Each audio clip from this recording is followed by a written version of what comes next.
Hello, welcome to another episode of SaaS Scaled. And I'm pleased to have Brook Lovatt, CEO as Cloudentity, um, with us today.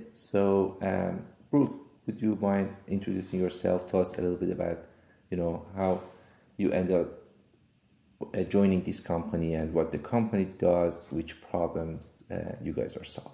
Certainly, yeah. So my name is Brook Lovatt. My entire career has been spent in identity and access management. I started out as a developer at IBM, and ever since then, I've been creating, deploying, and SaaSifying various access management solutions and identity management solutions. So that's taken me through quite a journey through a few big companies like IBM and Oracle, as well as a bunch of smaller startups, one of which was actually purchased by IBM, and I ended up back there again. And I ended up actually leaving IBM the most recent time and creating a small boutique consulting shop that was focused on modernization of access management platforms. So, companies releasing new cloud native applications that had a need to kind of approach the zero trust problem and the high scale authorization issues associated with that needed software that was beyond what was available from IBM at the time and beyond what was available from most offerings out there. And a former coworker of mine who was currently the CEO of Cloudentity and I were actually talking about the lack of this being addressed in the market. And it turned out that the company that he was at, Cloudentity, addressed this and has a product that addresses this problem. And so I was very excited about that. I sold my consulting company and I joined as the chief product officer at Cloudentity and began to proliferate this software and develop that solution into something that I think is quite marketable today. And since then, he's moved on and I became the CEO. And I'm pretty proud of what we've built. And I think although maybe a little bit early to the market, we've built quite a robust solution. And what it does is it essentially uses authorization to address the modern identity problem, right? So when we think about the way that identity and access management has been addressed historically, it is these large monolithic applications. They've been built using LDAP as their directory stores. They have some pretty severe limitations around scale. I've spent a lot of my life working around LDAP scalability issues and replication issues, for example. And now that we're moving to cloud native applications and breaking, we've almost moved to this like client server model again, right? Where we're doing quite a lot of processing on mobile phones, smart vehicles, smart toasters, SPAs, and things like that. You're moving the actual transactional processing to this service layer where you have to perform authorization. And that authorization can be quite expensive, and it has to be very, very granular because these APIs are exposed publicly. So what Cloudentity does is provides you with this authorization-centric model for addressing that problem, giving you a single pane of glass to control, monitor, and really affect the way that applications are integrated and how an application is not just the client, but also the service edge that it uses to perform work, perform transactions. And it does it in a way that's kind of agnostic to where the identity comes from. So we don't require that customers replace their existing, for example, they might be using Okta or something like that, right? We don't require that they replace that system. What we do is extend that and give them the ability to move into this more granular and dynamic authorization area.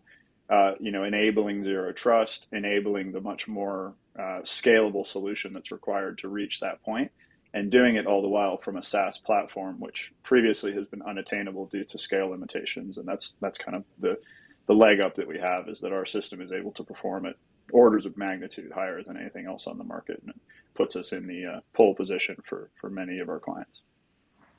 Okay, so let me just to educate myself, and maybe some of the audience have the same question I have.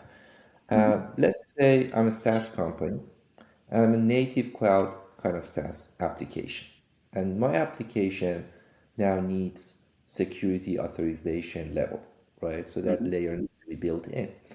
Now, what are the options I have today? If I look at the market, I wanted to build that. Of course, one option might be I build something in-house. I don't know if that's an Mm-hmm. option. But what logical options that you have seen in the market that different native SaaS applications today really have, Yeah, just to understand, what are the spectrums in the market. I understand. So first of all, I'll point out that there really are two parts of this problem, right? Part of it is managing the identity itself and how users attach to your system. So when you're building a SaaS solution, it's important to understand that you're selling individual tenants to your customers, and they need the ability to then provide a service to their customers. So this is what we call like a B2B2C or B2P2C sequence, right? Where you're essentially saying, here's the owner of the tenant, and now this person can go and invoke other relationships and pull in other people and create other identities to use that solution. So that alone is an issue that needs to be addressed by identity and access management software. And then secondly, once you've established those identities and those people have achieved an authorization level of some kind, say to perform a transaction or perhaps simply to access the system, you then need to be able to transmit that identity in the form of a bearer token or whatever you want to use to actually reach the APIs. So obviously our solution, as I've said, covers that whole gamut, right? We do both sides of that, and we give you a very deep and rich capability to integrate different identity sources and form that B2B2C relationship and allow companies to manage that. But there are other solutions out there that will do it, right? You can go to pretty much any identity management platform that has any flexibility with regard to delegated administration. You got your standard ForgeRock, Ping, Okta, Auth0 type solutions that will do that part of it, right? And then on the other side, for the access management at the service edge, you have a whole different set of potential market options. So there you've got companies like Plain ID. There's an open source system called OPA, Open Policy Agent, that's become very popular there. And actually the people that created that now have a VC funded company called Styro, which also provides that type of sort of central management of your OPA policies. And then there's the old, Axiomatics and various things that come from big companies like IBM and Oracle that are sort of semi-workable these days. However, what I'm finding is that mostly companies are going to buy a solution for the client, the identity side, and they're going to build their own solution for the access management side. And the reason for that is that the access management side doesn't link well with the identity side, and it becomes very, very difficult to manage. So your options are quite wide.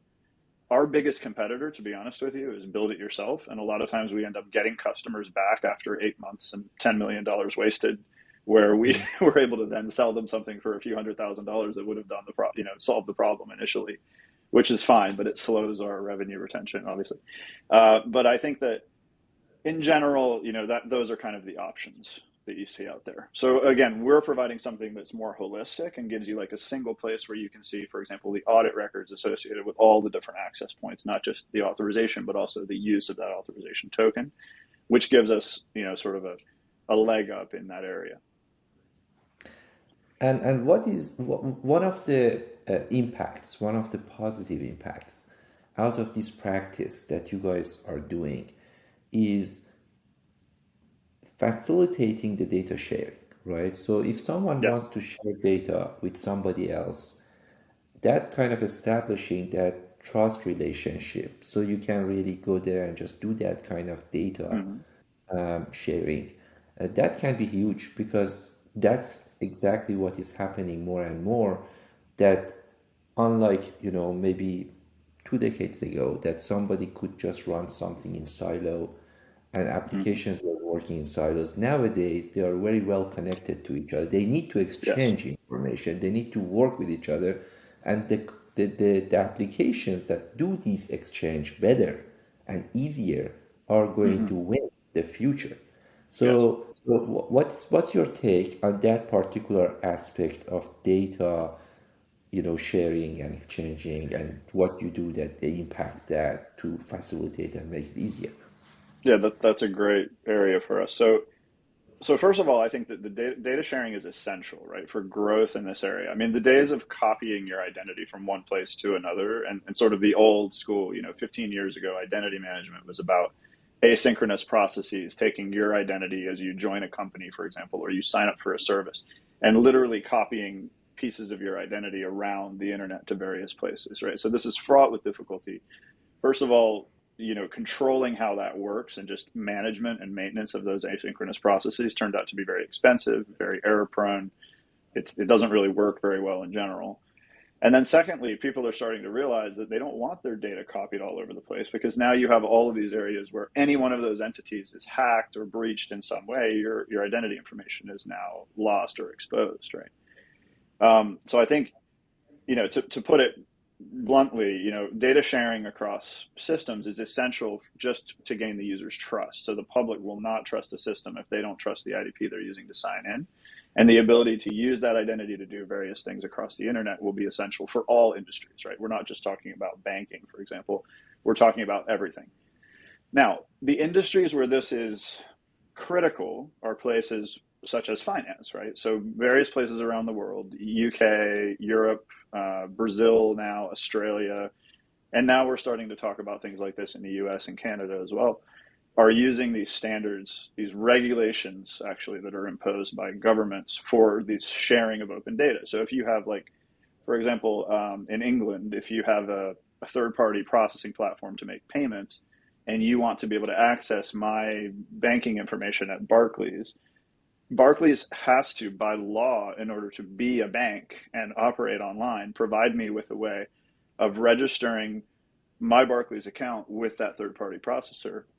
It does not require a previous relationship between the third party and the bank, which opens up competition in that area, and that really drives innovation. And I believe that that's the right way to do this.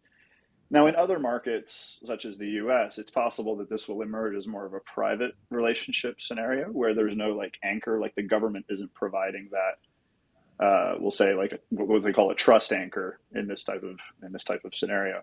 So if the government isn't providing that central directory, that central registration of the various clients and data providers and so on, then you have a situation where you're still reliant on relationships between banks and providers in order to do that sort of thing. But the fact that there's a standard for how to do it properly and securely keeps the user safe from their identity data being spread around or lost during that process. And as you're probably aware, if you were using, mint.com 5 years ago, they're using older technologies at that time to get into your account. If you use, let's say, QuickBooks to run your business, in a lot of cases, in order to pull your credit card transaction in, it's actually storing your password and presenting that password to, the bank in order to pull your transactions back. This is not a safe practice, and we know that, right? We've known that for years and years. Storing the password, sending the password over a, what they call a screen scraping transaction is not a good idea. But there wasn't previously a good way to do this. So the technologies that have emerged and what we've developed in relationship to those technologies and standards, and we actually have people, participating in the definition of those standards, it is really what makes that possible in a safe way where the user maintains control over that access right? So they're able to revoke that authorization.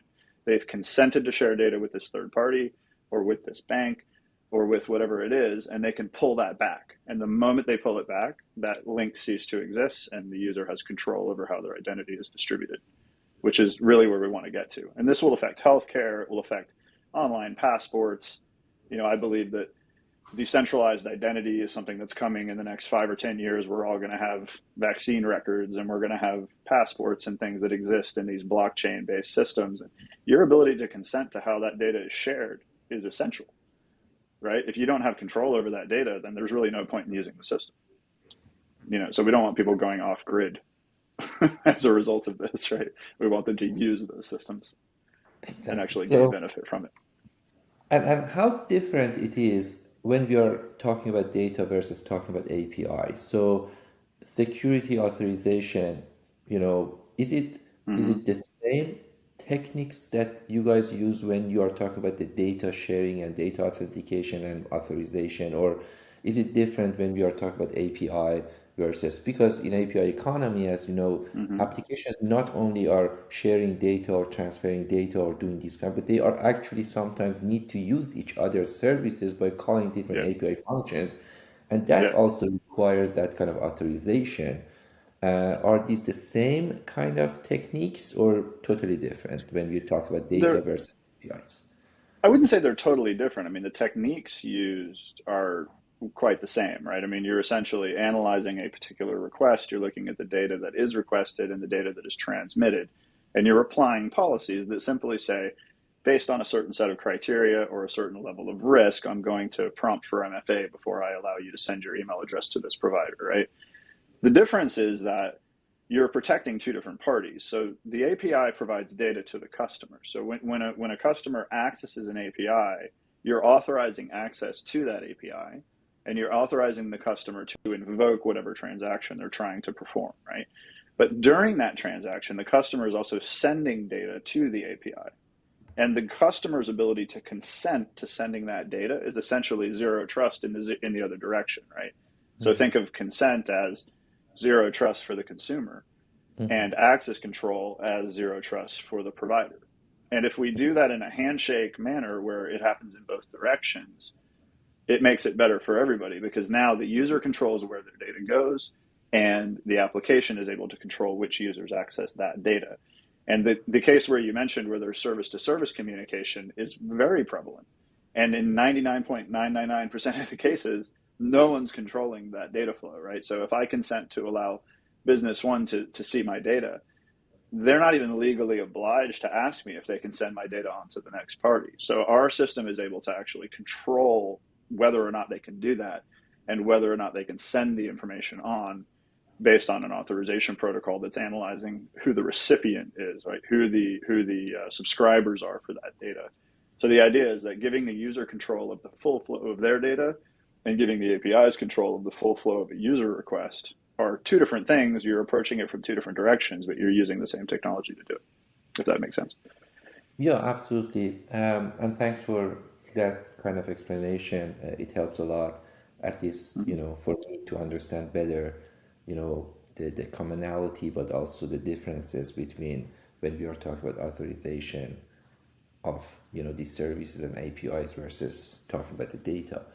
Now, I wanted to changing gears a little bit and get into a question that is more about really the SaaS experience. And you have been someone that you are, building this and growing this SaaS business, but at the same time, you have a very good understanding of the product, that what you are building, what you are Yeah. working on, the market, and these kind of things. Would it be fair to say that if you compare the SaaS companies as the new generation of software companies to maybe 2 decades ago, maybe 1 decade ago, this is a new phenomenon, the way we are doing and cloud and everything has accelerated that kind of process, you will see more and more product oriented CEOs in charge of software companies than before. Or you may say, I don't see why the trend should have changed, or I don't see, that change. But, or you may see, yeah, I'm looking around or looking at other SaaS companies I know, and I see that to be actually a new trend, that all of these are very product savvy with the good understanding of the product, in charge of the Yeah. company and being also the CEO and running and scaling. And that is, what I see as a trend. And the next question is, why do you think is the reason if you see such a trend? So I do see that trend, and I wouldn't say that it's necessary that the CEO necessarily has a technical background, but it's essential and quite obvious that in every scenario, whether you have a business sales type leader in the CEO's seat or not, that there's somebody next to them that's providing this technical understanding, because you absolutely have to have somebody that understands how the technology works, at least at a high level, and how to scale it in order to make decisions early about how to grow your business, right? And I think that the reason SaaS pushes the envelope here is because these companies will not perform unless they can gather a lot of customers. And with customers come users, and with users come scale requirements, right? So the days of building a software, element and being able to sell it and ship a disk to somebody or whatever, however we distribute software to people on premise, are kind of over, in that, if my system only performs for 100,000 users, then my SaaS company is not viable.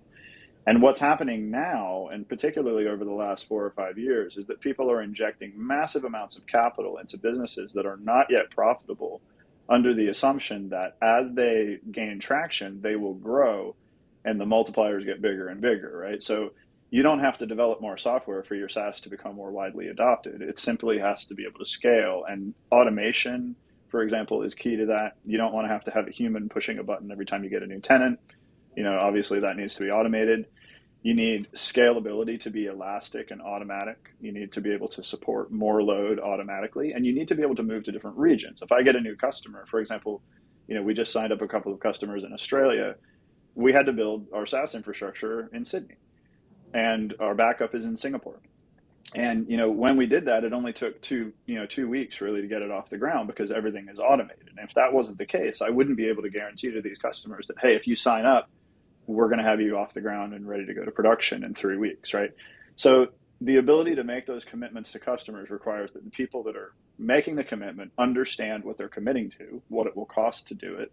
And these are things that are technical decisions, right? They are, cost related, but if you don't understand the commitment that you're making, then obviously you're going to have a hard time operating and growing a business and making the right decisions at the right times about when to invest and when to hold back and when to wait, right?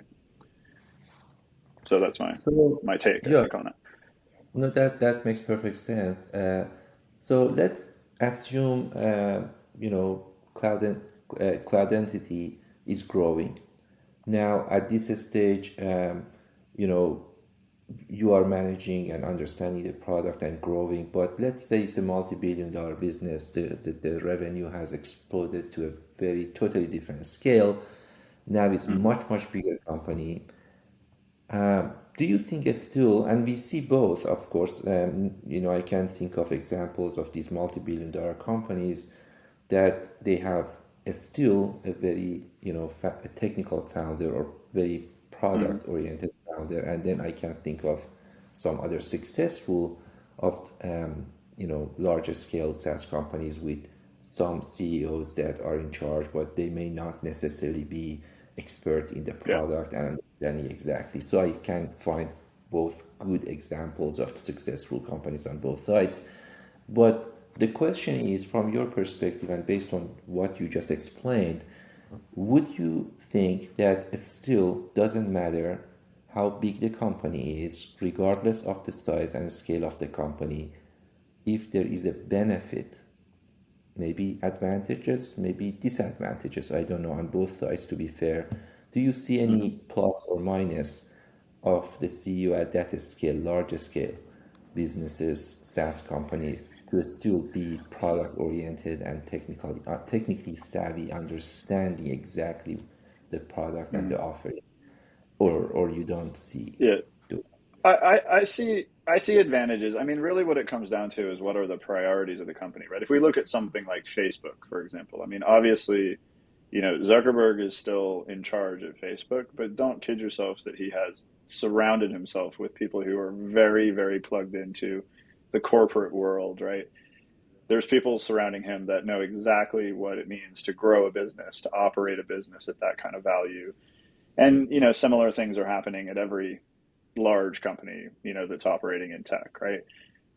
Apple would be another good example. I mean, you've got, Steve Jobs led that company for many years from a product centric perspective and probably didn't do much of the paperwork and finance analysis of what's going to happen.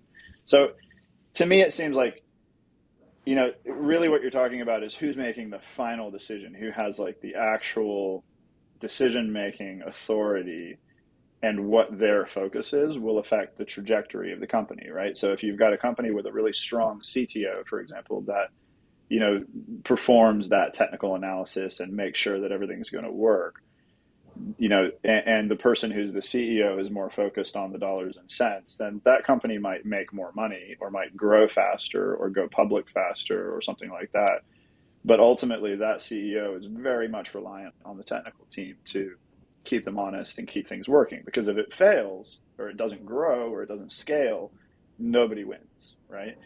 And then the other side of that would be exactly the same. If you've got a very technical CEO, right, like someone like me, I rely on our SVP of finance and operations to cover all of our forecasting and make sure that I don't do something stupid and overspend in a certain area, for example, because, I have to have that balance. And I think that operating a business, especially in a growth pattern, is going to require investment. The investment is coming from VCs or private equity or perhaps from a public event.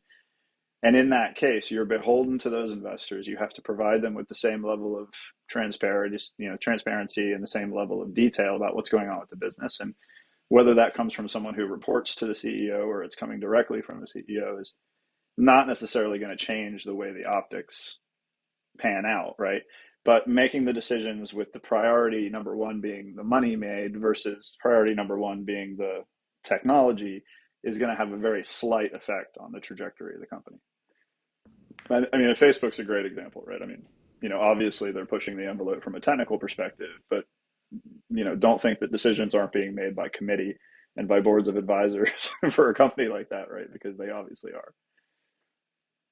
And in a different way, we see that developers are playing a bigger role over time. For example, in the old days, developers were mostly just, internal, taking care of the product, building it, but not really Mm-hmm.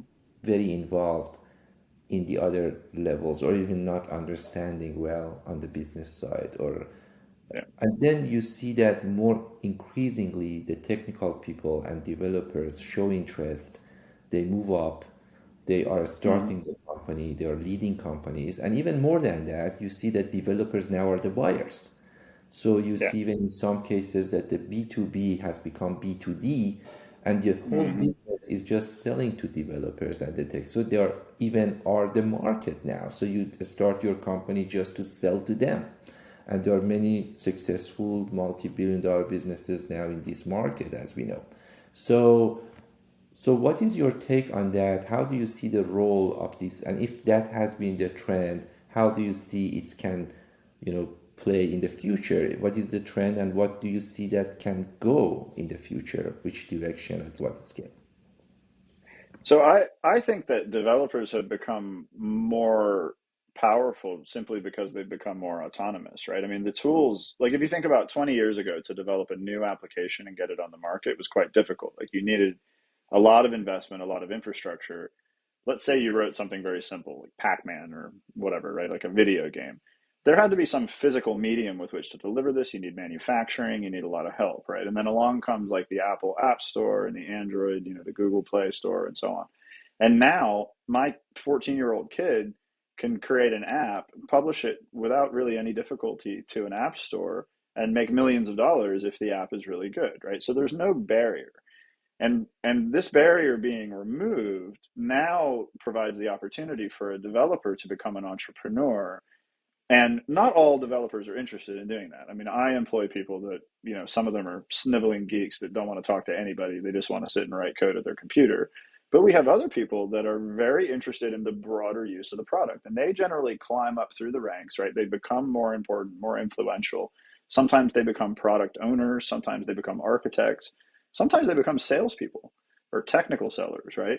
And the reason is because they see the technology as something that they understand and they're able to explain it to someone who doesn't care how it works, but cares about the results, right? And when you find a developer that's able to address that range of personality, like they can talk to, the sniveling geek and they can go all the way up to, the C-level executive that's writing the check. This person now is effectively their own entrepreneur. They are an autonomous entity. They can, if they have an idea, start a company. They can go get funding from a VC or from a private equity firm. They can form a company on their own. Now they need help, right? Like if you're not a finance person, then obviously you need somebody to help you put together a financing package, and you're not going to be able to do that on your own without making mistakes. But as far as the ability to start a company or make a purchase, you have full autonomy as a developer. I mean, that's where I came from. So I think that, you know, the changes that have happened just with the technology that's available and the speed with which you can, get your hands on something or get something into someone else's hands has changed all of that and turned it totally around. It's not like Hewlett Packard in a garage anymore. It's, somebody at their laptop on the school bus publishing something, to Apple Store, like on the way to school, and that is a great thing. I mean, it really evens the playing field, and it means that the people with the mind share are going to make the money to a certain degree. Obviously, there's financiers and investors and so on that are going to make sure they get paid, but it really puts control in the hands of the creative, and the creative people are what are driving innovation. And the distribution of the software as well is getting democratized. That is a big help, right? So Hmm. if that part used to be really the major part and Yeah. cost of a business, and now we see still sales and marketing is costly. Still, we are not there yet to say sales and marketing is totally automated and it's very low Hmm. cost.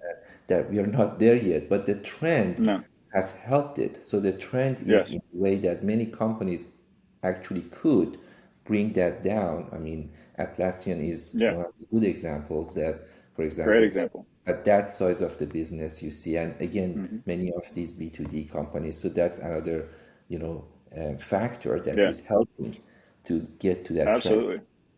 Yeah, I mean, I don't know if I can name a development shop that's not using Jira, right? So like that's a great example of developers are the buyers, and the developers have no desire to talk to salespeople, right? They just don't, right? So there's no need for it. They can understand and consume the information they're provided, and they can put their credit card in, and they can buy the software. And it's SaaS. There's nobody has to come and build a mainframe in my back room in order to run the software. I'm literally putting in my credit card. It's available to me instantaneously. Even our software is like that. You can get a free trial on our system. It's available to you in seconds. And it's the same system that I plug in for multinational corporations that are paying us millions of dollars a year to use the stuff. There's no difference. The only difference is the rate limits that stop you from abusing it. Right? That's the only fundamental difference. So I think, like you said, as soon as the developer becomes the buyer, the salesperson becomes obsolete. Now, the problem is, and the reason that we haven't hit that mark yet, is that in small companies, very small companies, the developer may be the buyer and have that level of autonomy. But the climate economically tends to go in cycles. And like right now, I think what I'm seeing is a lot of roll ups and companies buying other companies. And a lot of companies are getting bigger and bigger and bigger. And sometimes they get smaller and smaller. But ultimately, the buyer at a company that's worth, $300 million is not a developer. They are an executive with signing authority to spend X amount of money on software. And that person doesn't know or care how the technology works. They're just relying on the developer to say, yes, I need it, or no, I don't. And I don't know if we'll ever get to the point where you don't need relationship sales. It's unlikely that the salesperson becomes a total dinosaur, right? But I think that my salespeople, for example, are getting more and more technical. And the reason for that is simply that if they're not, they cannot participate in the conversation and they can't win. And they're learning because they want to make money and they make commissions if they sell. So it's better for them if they learn the technology, which brings them closer to being developers. And like I said, some of them are, they were developers when they were younger, and maybe they weren't great at it or they didn't like it. They didn't want to be chained to a desk and they'd rather be traveling around and talking to people. And, it's a personality and a lifestyle choice. Yeah, and I have seen as well that kind of trend that sales become more product specialist kind of role as Mm-hmm. well. So more and more salespeople now know more about the Yep. products and talk about that. And some of them are very Yep. consultative kind of sales that they can Mm-hmm. really be hybrid and do both, as you said. And that's the other Absolutely. way. Um, Yeah, and we now, make our salespeople do demos. yeah, So, yeah, so if you can do exactly. it, if you can demonstrate the software, then now you're eating into, does there need to be an SE? Not really. Yeah, It's exactly. it's a one And stop. that's the key. Actually, that is one of the Hmm. factors that can help you to grow your business faster, better, and at Hmm. more cost-effective style. And that's big. That's huge. If you look at the course of the next 10 years and all of these people you are adding, I mean, that can be totally different model from cost effectiveness and from efficiency level that you get Hmm. and capital efficiency level you get from sales and marketing. So definitely that's big, a Okay. big advantage.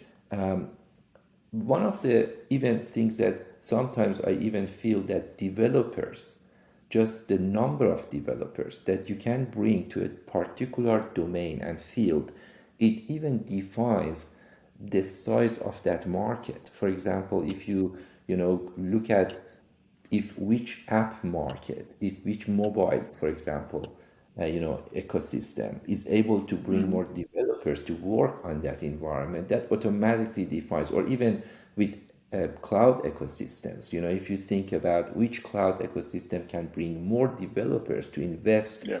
their time and learn and do that, that automatically set a market size for that cloud vendor and that Mm-hmm. ecosystem, right? So, and it's true about many other products. I do remember that at one point there was a report when I was reading, and it was actually going segment by segment and defining that how many developers actually in that segment exist and what is the Yeah. market size for that segment.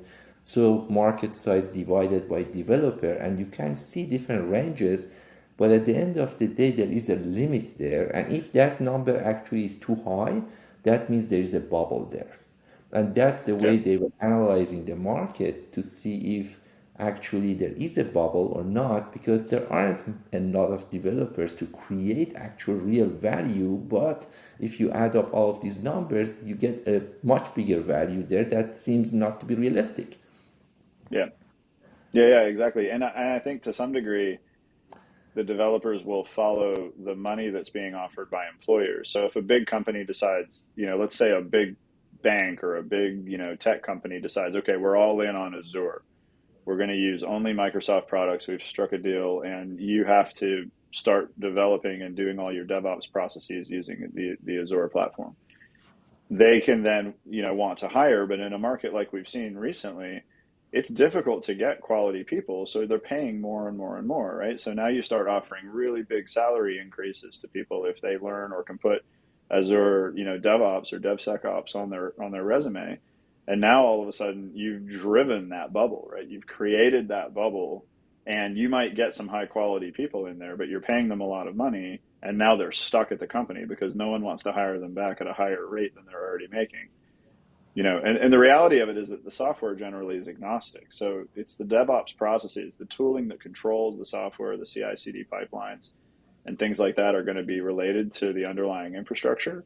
But our software runs on any cloud. So, I mean, we happen to use AWS, for example, to run our SaaS platform. But we have tons of customers that we just provide our open source Helm charts to, and they deploy our software on whatever cloud they want. Some use GCP, some use Azure. Some are running it in their own infrastructure. And it doesn't matter to us because we're not using centric systems, or services from AWS to run the software. So you can move that around. But definitely, if I hire a DevOps engineer, they need to know how to use AWS because they're running our system and it's in AWS. So, you kind of create your own little pockets, and clearly there is a turf war there between those platform providers. That is, it's interesting to watch it kind of unfold. But my strategy on this personally has always been to be kind of technology agnostic, right? I don't care if you give me a Linux machine or an Apple or whatever, I'm going to be able to use it.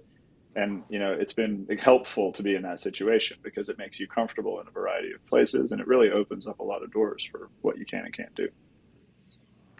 Um, I would like to ask you if you have any particular book in mind that you would like to share with the audience, something that, either technically or non-technical aspect of it, but something that has been impactful and you really think that book may benefit the audience as well. So interestingly, and it has nothing to do with computing whatsoever, I read a book a few years ago that had a big impact on me and the way that I operate and the way that I organize and manage companies. And it's called Sapiens. It's essentially a history of humankind, right? And it's a very brief walkthrough of how we came from, the Paleolithic era all the way through, the various industrial and agricultural revolutions and things that happened. And I think what's really interesting about it is watching how humans evolved and developed like the societal norms that we have today. And then specifically as you reach the end of the book, it starts to talk about the organization of humans and how a company is really very much an idea. It's not something physical. Like you and I can both say we work, for example, for company X, but it's only an idea, and that's we're both working toward a common goal. And if you think about it and you look at the amount of money spent managing people or the amount of time spent managing people, there's this threshold where a company reaches, like, say 100 people, I think is about the pivot point. And at that point, you start to spend more time managing humans than you do producing productive work, right? Like actually doing something. And it's interesting that although we're more efficient at under 100 people, most companies aspire to grow much bigger than that simply because of market share desire and revenue goals and targets. And our obsession with growth essentially breeds inefficiency, right? So I prefer to work and build companies that are going to be operating at their optimum in like the 75 to 100 person range, because it seems to be more efficient and there's less management and more doing. Interesting point. Thank you very much, Brooke. It was great discussion. I enjoyed it, and I'm pretty sure Thanks. audience will do the same. But it was great having you on the show. Great. Thank you very much. It was fun.